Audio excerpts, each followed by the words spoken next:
ក៏ខ្ញុំពេលមករៀនហ្នឹងទៅមានអារម្មណ៍ថាគាត់ល្អជាងមុនច្រើនល្អភាសាជាងមុនច្រើនហើយមានភាពក្លាហានជាងមុនហើយនិយាយក៏ដូចបកាខ្ញុំចង់ប្រាប់ផ្ញើដល់អាណាព្យាបាលទាំងអស់ដែលមានបំណងចង់ឲ្យកូនចូលរៀនអាចចូលមករៀននៅសាលាបញ្ញវន្តខ្មែរយើងបានឲ្យគាត់ចូលរៀនទៅឲ្យគាត់បំណងទេចាពីសួរខ្ញុំឈ្មោះពិសីម៉ាក់របស់សិទ្ធិការរៀនថ្នាក់ទី3ខ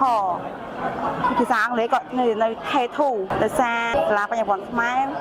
មានការបង្រៀនល្អវិន័យល្អនិយាយទៅដាក់ជាមួយសិស្សហើយកូនខ្ញុំពេលមករៀនហ្នឹងទៅមានអារម្មណ៍ថាគាត់ល្អជាងមុនច្រើនល្អភាសាជាងមុនច្រើនហើយមានភាពក្លាហានជាងមុនហើយនិយាយក៏ដូចបកាសាលាមានអនាម័យល្អការអប់រំល្អហើយជួយវិញនិយាយទៅដាក់ជាមួយសិស្សការវិវត្តគាត់ពីមុនគាត់ខ្មាស់អៀនច្រើនតែឥឡូវគាត់រៀងមានភាពក្លាហានគាត់ចេះច្រើនជាងមុនចេះខ្លាំងពីមុនគាត់អត់សូវចេះលេខជាអីឥឡូវគាត់ចេះបកអីគុណលេខអីចឹងណាអក្សរអីគាត់អាន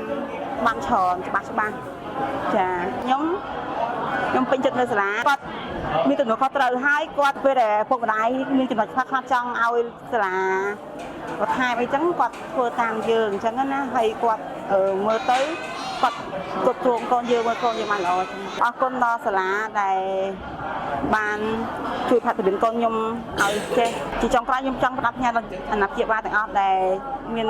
បំណងចង់ឲ្យកូនចូលរៀនអាចចូលមករៀននៅសាលាបញ្ញវន្តខ្មែរយើងបានឲ្យគាត់ចូលរៀនទៅឲ្យគាត់បំណងទេ